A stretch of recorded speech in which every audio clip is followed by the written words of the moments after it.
नमस्कृत्य नरं चैव नरोत्तमं देवीं सरस्वतीं व्यासं ततो जयमुदीरयेत्। ओम नमो भगवते वासुदेवाय। ओम नमः पितामहाय। ओम नमः प्रजापतिभ्यः। ओम नमः कृष्णद्वैपायनाय। ओम नमः सर्वविघ्नविनायकेभ्यः।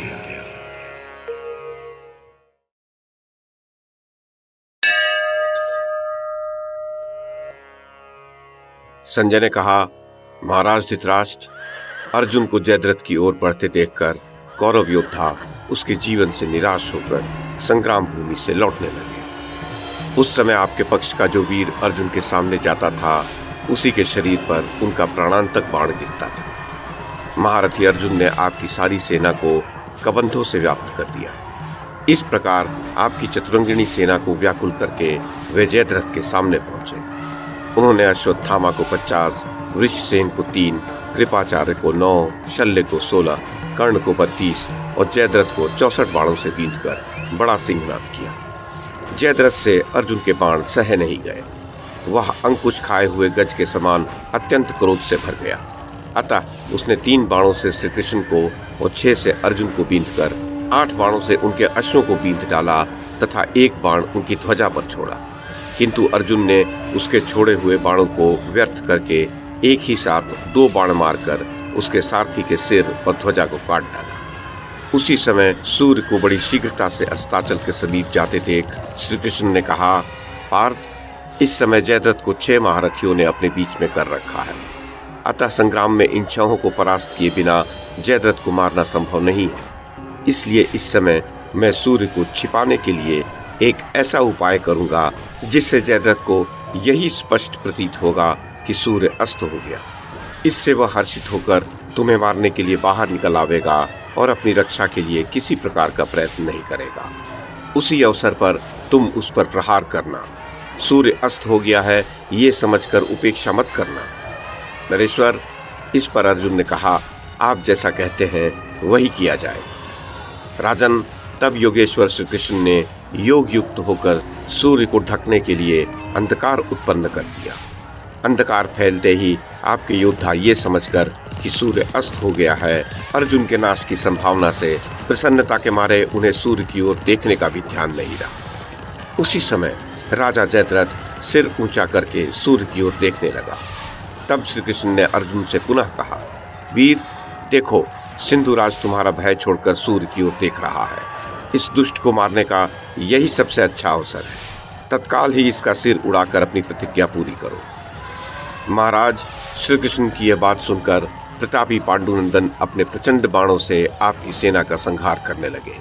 उन्होंने कर्ण और वृषसेन के धनुष काटकर एक भल्ल से शल्य के सारथी को रथ से नीचे गिरा दिया तथा कृप और अश्वत्थामा दोनों ही मामा भांजों को बहुत आहत कर दिया।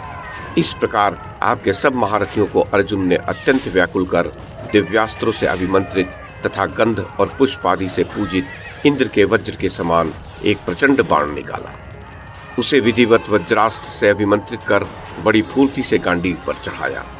उस समय श्री कृष्ण ने शीघ्रता करने का संकेत करते हुए पुनः कहा, धनंजय, सूर्य अस्ताचल पर पहुंचने ही वाला है। दुष्ट जयद्रथ का सिर तत्काल काट डालो। देखो, इसके वध के विषय में मैं तुम्हें एक आवश्यक बात सुनाता हूँ। इसका पिता जगत प्रसिद्ध राजा वृद्धक्षत्र था। उसे आयु का बहुत भाग बीत जाने पर यह पुत्र प्राप्त हुआ था।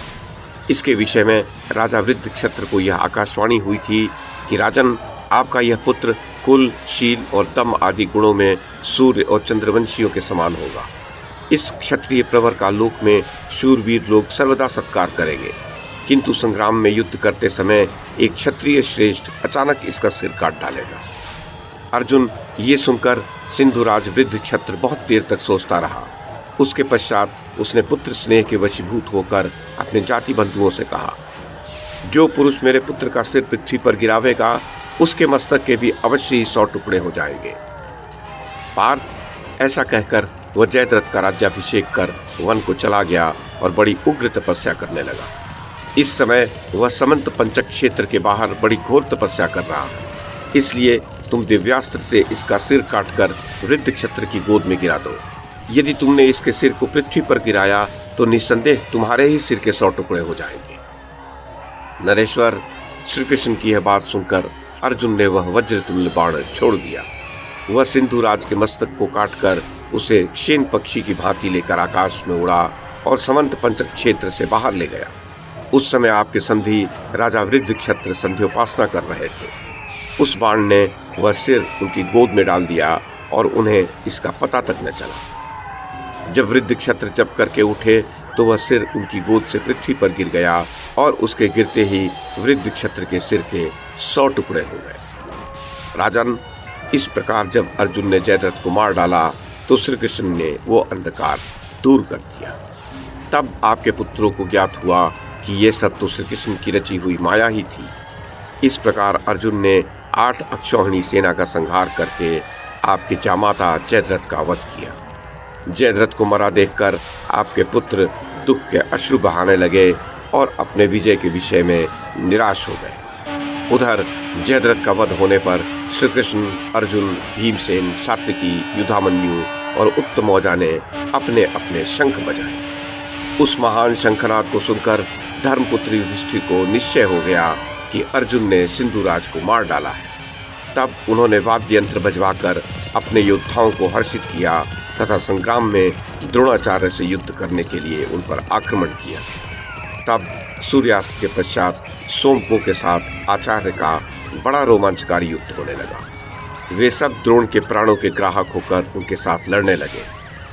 महाराज धृतराष्ट्र, इधर वीरवर अर्जुन भी अपनी प्रतिज्ञा पूरी करके सब ओर आपके योद्धाओं का संहार करने लगे।